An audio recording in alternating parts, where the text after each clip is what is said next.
Мына жерде қаздар мен үндіктер тұр. Кешеге шығып атқан. Ысылаған ба, үндіктер мына қарай кетіп қалыпты. Олар мін жағында бөлек тұрып, қаздардың қасына келіп алыпты.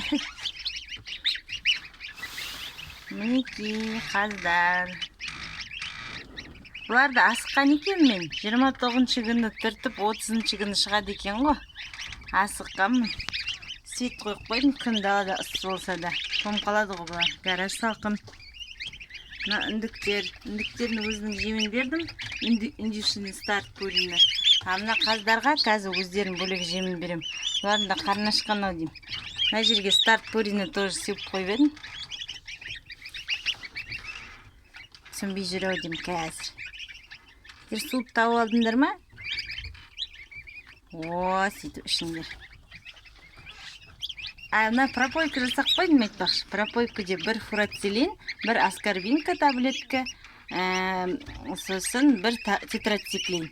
Соны езіп 1 литр суға қойдым ортасына. Солай 5 күн берген дұрыс дейді индюктерге. Қаздар да бірге іше берсін дедім. Негізі екеуін бөлген дұрыс шығар. Қазір бұл жерге қаздарды қалдырып, индюктерді екінші брудерге қарай ауыстыратын болған. Мен 2 этаж брудерім ғой. Қазір бұндарды салқын келмесін деп, сетка болса да жауып қойдым. Немен есігі ашық. Мына жерде нелер бар. 15 күннен асқан адлерлер бар. Олар өздері